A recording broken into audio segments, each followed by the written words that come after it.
श्री स्वामी समर्थ. जयशंकर. आपल्याला ज्या ज्या वेळेला असे वाटेल की आपण एकटे पडलो आहोत, आयुष्याच्या वादळाने चारही बाजूने आपल्याला घेरलं आहे, कुणीही आपलं नाही आणि आता पुढचा मार्गही दिसत नाही, त्या क्षणी आपण घाबरून जातो.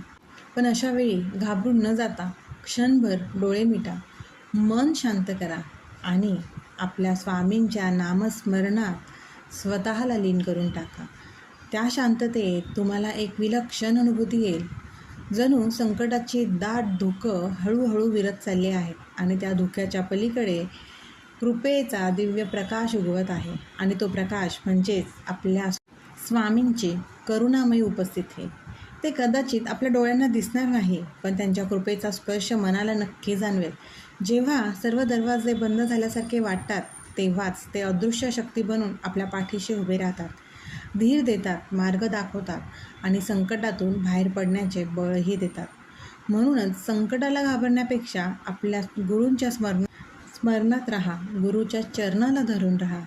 कारण ज्यांच्या हृदयात अखंड स्वामीनामाचा जप सुरू असतो, त्यांच्या जीवनात अंधार कितीही दाट असला तरी गुरुकृपेचा म्हणजेच आपल्या स्वामींच्या कृपेचा दीप कधीही विझत नाही. म्हणून कितीही संकट असू दे, कितीही अडचणी असू दे, फक्त स्वामींचं स्मरण करा.